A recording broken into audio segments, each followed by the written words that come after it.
हाँ, अगर तू RHS में करेगा तो फिर 2 इधर मल्टीप्लाई होगा तो 2 इधर भी होगा। पर अगर तुझे सिर्फ इसी साइड करना है ना, अपन RHS को चेंज थोड़ी ना कर सकते, तो ऊपर और नीचे Word is taken from a Greek word known as proteus. 4 into cut हो जाएगा। Dividing and multiplying by 2। हाँ, नीचे Proteus. ऐसे करना 4 से। तूने बाइट 2 से नहीं 4 से करा है। हाँ, मैंने 4 से किया ना, क्योंकि यहाँ पे 2 टर्म है ना, हाँ, तो आइडेंटिटी तो शुरू से कर दे। मैं रुका हूँ। क्लियर है? अब प्रोटियस का मतलब होता है फर्स्ट रेंज। आज के 2 था। अब प्रोटीन का दूसरा नाम क्या है? पॉलीपेप्टाइड। पॉलीपेप्टाइड। केमिस्ट्री के सेकंड चैप्टर का मैंने अलग-अलग जगह पर किया है, तो एक इसमें करना और है। डेफिनेशन में क्या लिखोगे? प्रोटीन इज केमिस्ट्री क्या है? बोला अब यहाँ पर मैं तुम लोग को पहले बताने वाला था, लेकिन मेरा दिमाग छूट गया। हम लोगों ने याद करो जब डीएनए वगैरह पढ़ रहे थे तो एक हिस्टोन प्रोटीन का जिक्र कर रहे थे। और बताओ हिस्टोन प्रोटीन का नेचर कैसा था? कोई बता सकता है? एसिडिक था कि बेसिक था? बेसिक था। हिस्टोन प्रोटीन कैसा था? हिस्टोन प्रोटीन कैसा था? बेसिक था। अब तुम ही लोग बताओ, ये प्रोटीन बेसिक है तो इसमें कैसा अमीनो एसिड प्रेजेंट होगा? 20 याद करने बोला था अमीनो एसिड ना। बोल रहा हूँ हिस्टोन प्रोटीन बेसिक नेचर का था। कॉपी अलग-अलग है यार। Very good. क्या प्रेजेंट था उसमें? लाइसिन। और एक क्या नाम था? और एक क्या है? Lysine and arginine. Histone protein basic था। क्यों? क्योंकि इसमें लाइसिन और अर्जिनिन अमीनो एसिड ज्यादा मात्रा में थे, इसीलिए कोई बेसिक है। आज कोई प्रोटीन अगर ज्यादा एसिडिक है तो वो क्यों है? क्योंकि उसमें ज्यादा क्या है? एसिडिक प्रोटीन है, एसिडिक अमीनो एसिड है, सॉरी। ठीक है, तो कोई भी नेचर होगा प्रोटीन का, वो कौन डिसाइड करेगा? Amino acid. क्लियर हो गया? समझ में आ गया? चलो, तो ये था एक्स्ट्रा कुछ। अब यहाँ पर बात करो, तो डेफिनेशन लिखो प्रोटीन का। क्या लिखे? पॉलीपेप्टाइड। पॉलीपेप्टाइड चेन बॉन्ड का। ठीक है, अब आगे बढ़ते हैं। चलो, अब लिखो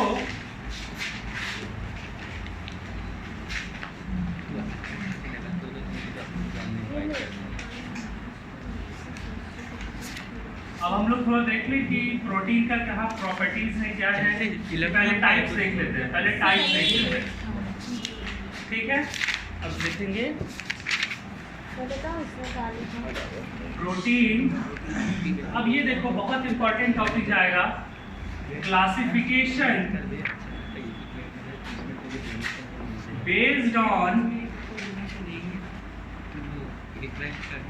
ऑर्गेनाइजेशन of protein structure। कुछ समझ में आ रहा है? चलिए, अब प्रोटीन का क्लासिफिकेशन उस बेसिस में करेंगे कि प्रोटीन का ऑर्गेनाइजेशन कैसे हुआ है। ठीक है, प्रोटीन बनता कहाँ से था? इसने नहीं लिखा ना। प्रोटीन बन कहाँ रहा था? Lipid, ribosome. प्रोटीन बन कहाँ रहा था? राइबोसोम में। ठीक है, तो ये हमारा राइबोसोम था। देखो हर चीज काम आ रहा है ना। अब वहां पर एक एक अमीनो एसिड के जुड़ जुड़ के बना एक प्रोटीन बना। ठीक है, एक प्रोटीन बना। अब इस प्रोटीन में बहुत सारे मॉडिफिकेशंस होते थे। याद करो, मैंने लिखवाया था कि प्रोटीन मॉडिफिकेशन कहाँ होता था? जितना पढ़ाया बोला सब यूज होगा। आज जो यहाँ पढ़ा रहा हूँ फिर वो थोड़ा सा सही जा रहे हो और सही सेक्टर में। और एक गोल्जी बॉडी, हर्षित पढ़ रहा है, वेरी गुड। प्रोटीन मॉडिफिकेशन कहाँ होता है? Protein modification Golgi body. ठीक है, अब तुम देख रहे हो यहाँ एक प्रोटीन राइबोसोम से निकला, वो protein endoplasmic reticulum Golgi body में जा रहा है, तो उसमें कुछ मॉडिफिकेशंस हो रहे हैं। तो उसका मतलब कहीं ना कहीं कुछ तो कॉन्फर्मेशन, कुछ ना कुछ स्ट्रक्चर में चेंजेस आ रहे हैं। तो इसी बेसिस में जो प्रोटीन है उसको 4 ग्रुप में बांटते हैं। On the basis of their organisation and structure. समझ में आ गया? अभी हम लोग देखेंगे कि कैसा कैसा प्रोटीन होता है। सर इसी को नॉन एसेंशियल प्रोटीन को नहीं, नॉन एसेंशियल क्या हो जाएगा? नॉन एसेंशियल क्या था? अमीनो एसिड सर जो अपने अंदर बनता है हमारे अंदर खुद से बनता है, वैसे अमीनो एसिड को नॉन एसेंशियल, तो वैसे प्रोटीन जो हमारे अंदर खुद बनता है वो तो राइबोसोम से तो खुद ही बनता है ना। हाँ। अब देखो हमें एक तरह से मैं तुमको नॉन एसेंशियल प्रोटीन कुछ ऐसा होता नहीं है, वो अमीनो एसिड्स आएंगे हमारे बॉडी में, वो इंटरलिंक होकर फिर प्रोटीन बन जाएगा। ठीक है, तो हम लोग को वो नहीं पढ़ना है। राइबोसोम जो है उसके पास जितना डाटा रहता है डीएनए में, उसका यूज़ करके वो सारे प्रोटीन बना देता है। अगर एक्स्ट्रा कुछ आप सोच रहे खाने वाला जो प्रोटीन है, तो प्रोटीन फिर वही टूट के तो अमीनो एसिड बन रहा है ना। तुम प्रोटीन बोल दो या तो अमीनो एसिड बोल दो, यहाँ लिंकिंग तो हो सकता है, यहाँ पर लिंकिंग होता है। क्लियर है? तो उसमें कंफ्यूजन मत हो। जो एसेंशियल नॉन एसेंशियल का डिवीजन है वो अमीनो एसिड्स के लिए दिया गया है, और अमीनो एसिड्स से ही तो प्रोटीन बनता है, तो उसमें कंफ्यूज मत हो। ठीक है, तो देखिए प्रोटीन का ऑर्गेनाइजेशन। तो पहला है प्राइमरी। ठीक है, प्राइमरी स्ट्रक्चर ऑफ प्रोटीन।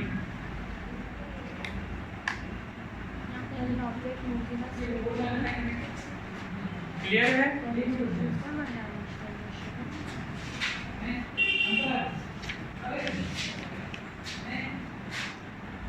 दूसरा secondary structure of protein. Structure दिया रहता है, कहीं लिख देगा सेकेंडरी ऑर्गेनाइजेशन ऑफ प्रोटीन, तो कंफ्यूज नहीं होना। ठीक है। थर्ड टेरिशियरी।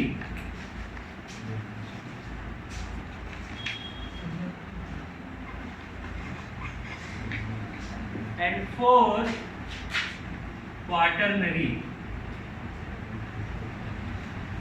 स्ट्रक्चर लिख सकते हो या तो ऑर्गेनाइजेशन लिख सकते हो। ठीक है।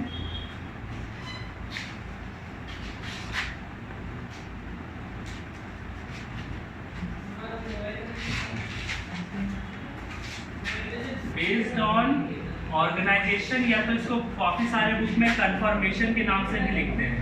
क्या लिखते हैं? Confirmation organisation of protein structure. तो कभी कंफ्यूज मत हो, और ये बहुत ही इंपॉर्टेंट क्वेश्चन है सीबीएसई, एफटी बोर्ड, हर जगह का। इसके सारे एग्जांपल्स और अमीनो एसिड्स याद करने ना तुम लोग।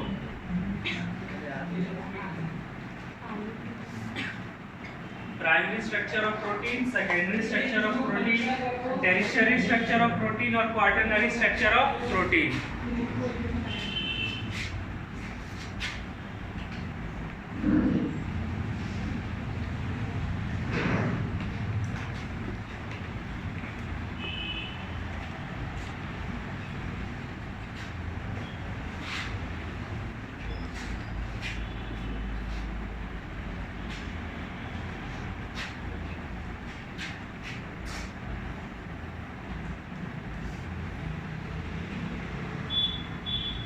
केमिस्ट्री का लिखते रहते हैं।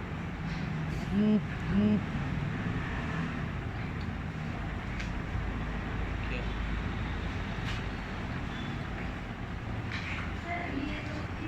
ये बात हाँ, मैंने एक ही में नजर आ रही।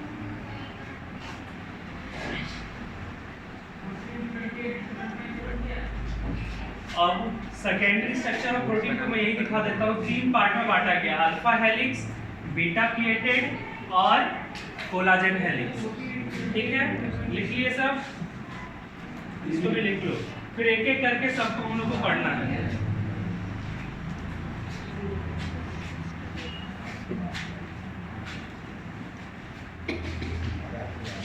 इस वीक में बायोमोलिक्यूल्स को खत्म कर लेंगे।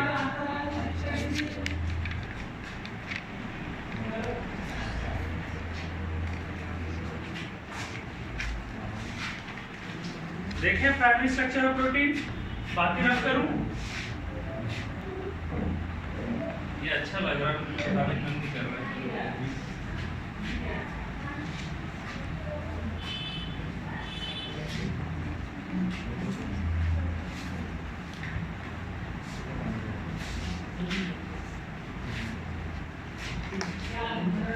तो हमेशा याद रखना, अगर प्रोटीन का क्लासिफिकेशन पूछेगा on the basis of organisation और कंफर्मेशन में, ये लिखना है, ठीक है।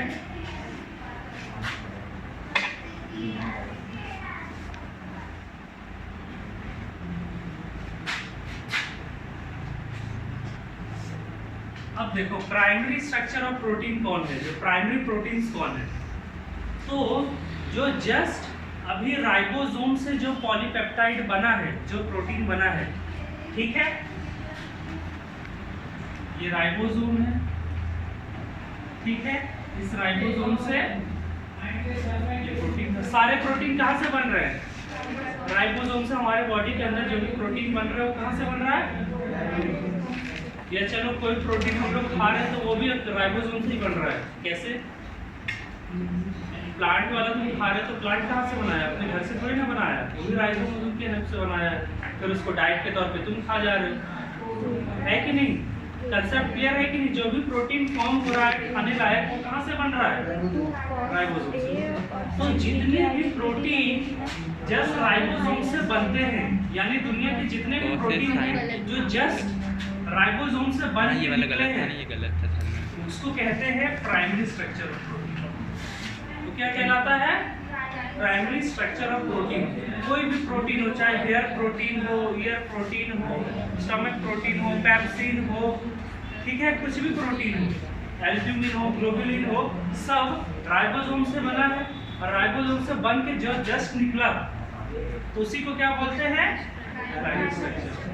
मतलब जितने भी प्रोटीन हैं वो पहले, सबसे पहले कुछ चेंजेस से पहले कौन से फॉर्म में रहते हैं? प्राइमरी। इसी चीज को समझिए, लिखोगे, लिखो, these protein are formed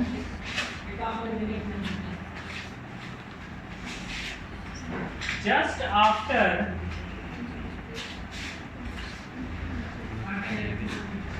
ribosomal, just after the ribosomal protein synthesis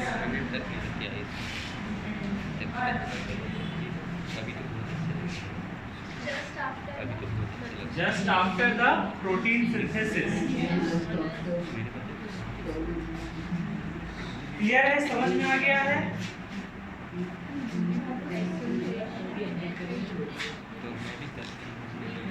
ribosome का जो प्रोटीन सिंथेसिस का जो मैकेनिज्म है, उसके बाद जस्ट जो बन रहा है वो यही है। क्लियर है? दूसरी बात बताओ, इसमें कौन से बॉन्ड प्रेजेंट है? सिर्फ और सिर्फ पेप्टाइड बॉन्ड प्रेजेंट है। तो इसको लिखो, लिखो, this protein only consist of peptide bond which links the amino acid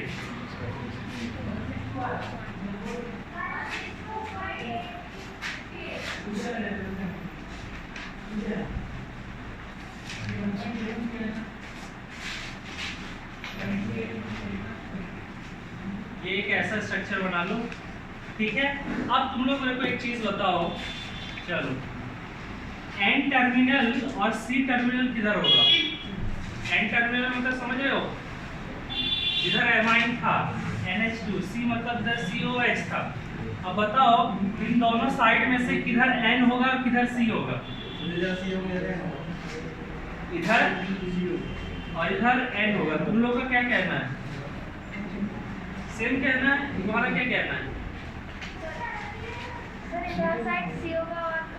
थोड़ा सा दिमाग में लगाओ कि तुम थोड़ा सोचो। जब मैं ये लिख रहा था तो मैं कभी भी बनाता था N और C को किधर बनाता था?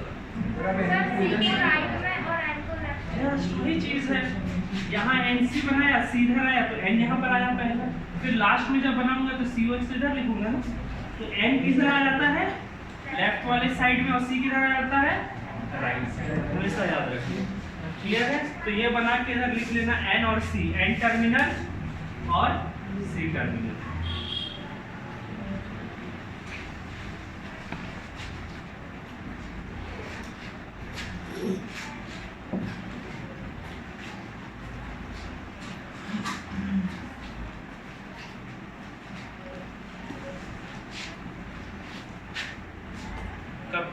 Primary structure of protein. अब आगे देखें,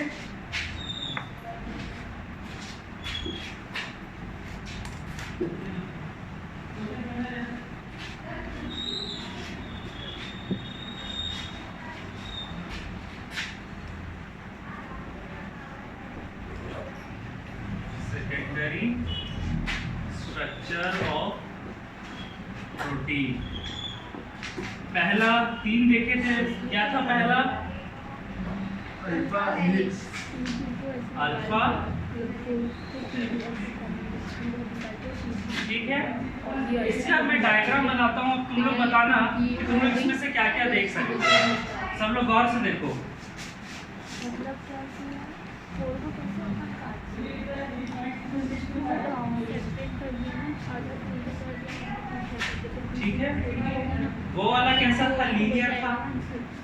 तो ये देखो, उसमें लिख लेना दिस प्रोटीन आर लीनियर, वहाँ पर लीनियर अगर ऐड कर सको तो याद कर लेना। जो प्राइमरी में, हाँ, प्राइमरी में प्रोटीन्स आर लीनियर। फिर इसको इतना हेडिंग दिया, फिर ये कॉस्ट और कॉस्ट की वाली आइडेंटिटी।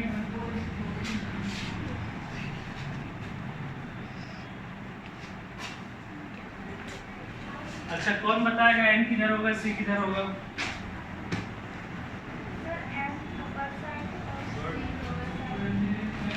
ठीक है, इधर से बनाते चलेंगे। तो अभी इसको छोड़ो, पहले ये बताओ क्या डिफरेंस लग रहा है, कौन से शेप का बन गया ये? इसका नाम है अल्फा हेलिक्स। हेलिक्स का मतलब, helix is a word taken from, it is similar to ribbon. Ribbon देखते हो ऐसे ऐसे ऐसे, ठीक है, तो हेलिक्स बस वैसा ही है। बायोलॉजी में रिबन टाइप स्ट्रक्चर को हेलिक्स बोलते हैं।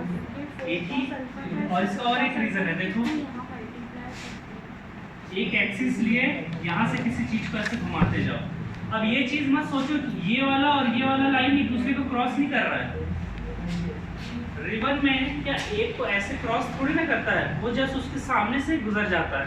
अब मैं यहाँ तुम लोग को 2D में थोड़ी ना 3D वाला फीलिंग दिखा सकता हूँ। तो ये और ये यहाँ पर अटैच नहीं है, ये कभी भी मिस में मत रहना। ये क्या है, इसके ऊपर से टू को अंदर दिया था इस वाले में। ऐसे है, ऐसे घुमा है, फिर ऐसे है, फिर उसके ऊपर से ऐसे, फिर उसके ऊपर से ऐसे लिख देना 2 ठीक है, ये चीज क्लियर हुआ। cos 60 ऐसे ही लिख देना। तो सबसे पहले ये बताओ ये किस मैनर में घुमा है? इसके साथ सबसे पहली बात स्पाइरल बन जाएगी 2 कोई दिक्कत? cos A cos B। अब ये राइट हैंडेड में घुमा है कि लेफ्ट हैंडेड में घुमा है? तो आइडेंटिटी बनाने के लिए अंदर ही लेना पड़ेगा ये ना, कैसे घुमा कि है? 2 रहता है ना आइडेंटिटी में, 2 cos A cos B। ऐसे घुमा है कि ऐसे घुमा है?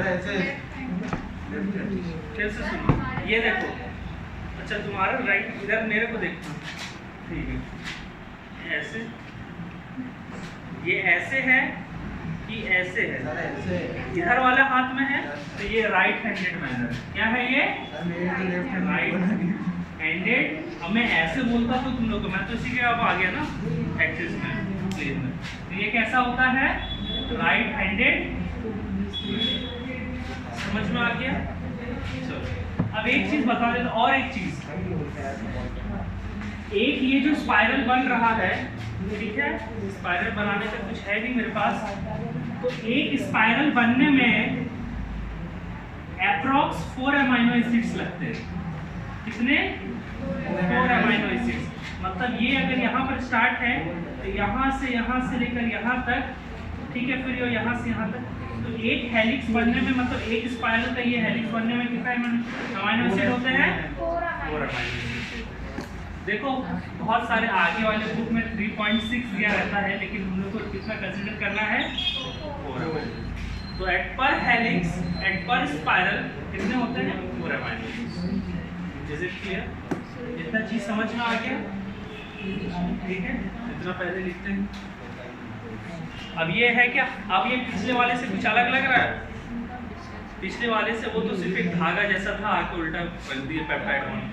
अब तुम सोचो, क्या इस प्रोटीन में, क्या इस वाले प्रोटीन में सिर्फ और सिर्फ पेप्टाइड बॉन्ड है कि और भी कोई बॉन्ड होगा? और भी कोई बॉन्ड होगा। अगर नहीं होता तो वो ऐसे लीनियर जैसे पड़ा रहता। मैं किसी चीज को अगर ऐसे घुमा रहा हूँ तो उसके जरूर ना कोई लिंक होगा। हवा में तुम ऐसे धागा को बांध के रख सकते हो क्या? घुमा के वो रहेगा नहीं ना, वो तो लीनियर हो जाएगा।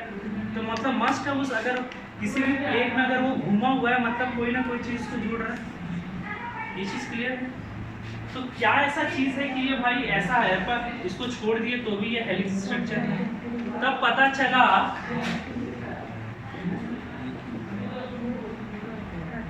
कि अगर ये हेलिक्स जैसा है और इस स्ट्रक्चर में है, it is due to hydrogen bond. It is due to hydrogen bond.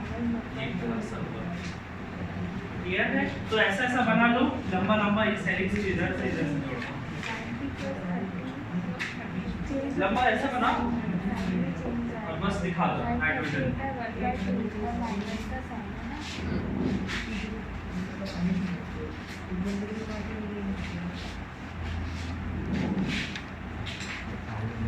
तो बहुत सारे बातें हो गई इसकी। अब इसका एग्जांपल भी मैं यहाँ बता देता हूँ। अल्फा हेलिक्स का एग्जांपल है केराटिन। क्या है? केराटिन। ठीक है। अब केराटिन जो है इसमें भी बीटा केराटिन होता है, ये अल्फा केराटिन है। ठीक है। ये माना जाता है इससे हमारे नेल्स वगैरह बने। सर आपको